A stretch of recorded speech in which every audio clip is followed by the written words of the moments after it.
Assalamu alaikum. I'm Dr. Ahmed Lotfi. I'm a consultant obstetrician and gynecologist. This will be the second part of the presentation about male reproductive physiology, and we'll start with seminal vesicle. The seminal vesicles are accessory glands of the female reproductive system. The seminal vesicles are two lobulated organs about 2 inches, 5 centimeter long, lying on the posterior surface of the bladder. I hope the photo is very clear. The seminal vesicles are about 5 centimeter in the posterior surface of the urinary bladder. Seminal vesicles,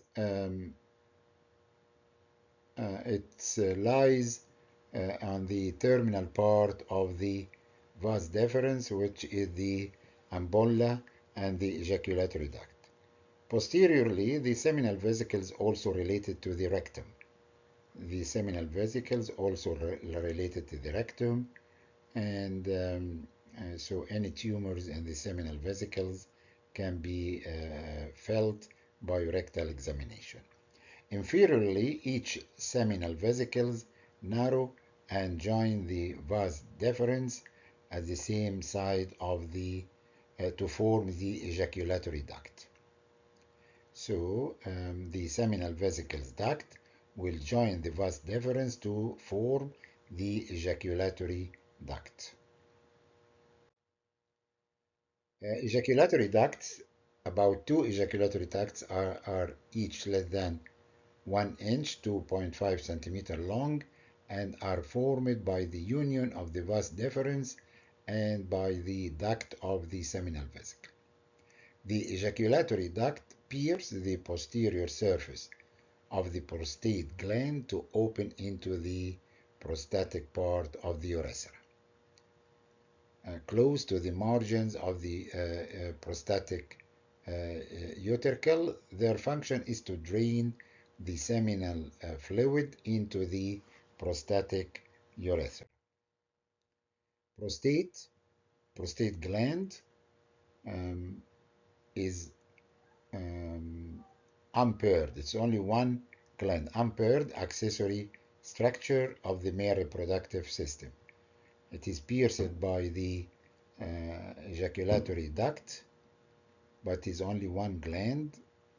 It surrounds the urethra and the pelvic cavity. It surrounds the urethra and the pelvic cavity. It lies immediately inferior to the bladder, just below the bladder, above the urogenital diaphragm, posterior to the pubic symphysis, and anterior to the rectum. Also, any tumor in the prostate can be felt by rectal examination. Prostate is shaped like an inverted rounded cone with a larger base which is continuous above with the neck of the bladder, and a narrow apex which rests below the pelvic floor. The infralateral surface of the prostate are in contact with the levator ani muscle that together cradle the prostate between them. I hope we can imagine all of these anatomical structures. The penis is pendulous organ suspended from the front and sides of the pelvic arch and containing the greater part of the urethra. The penis, it consists of internal root, external shaft, and glands. The root, the portion of the penis that extends internally into the pelvic cavity. Shaft, the length of the penis between the glands and the body. The glands, the head of the penis that has many nerve endings. There is a foreskin, which we reduce it in circumcision to prevent the obstruction of the urethra later in life, and to make the glands more it's possible to clean it easily without a cover of this foreskin. This is a picture of the anatomy of the male reproductive organs, and this also more diagrammatic explanation of the different parts of the male uh, reproductive organs, the tests with seminiferous tubules, the epididymis, the vas deferens, the ampulla, and the ejaculatory duct, which opened with the seminal vesicle duct into the prostatic urethra. At the prostate,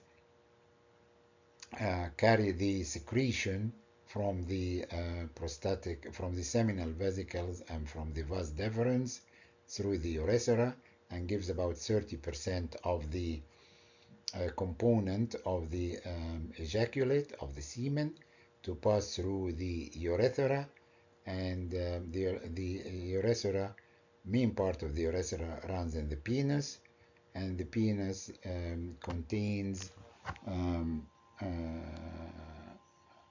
corpus cavernosa and corpus spongiosa. Corpus spongiosa, which dilate and becomes hard during erection.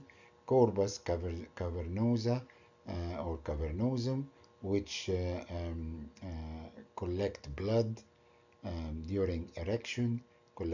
during erection, and enlarge enlarge also during erection. We'll come to this in more details in our discussion of erectile dysfunction. This will be the second part of the male reproductive physiology, and the next part will start by the spermatogenesis.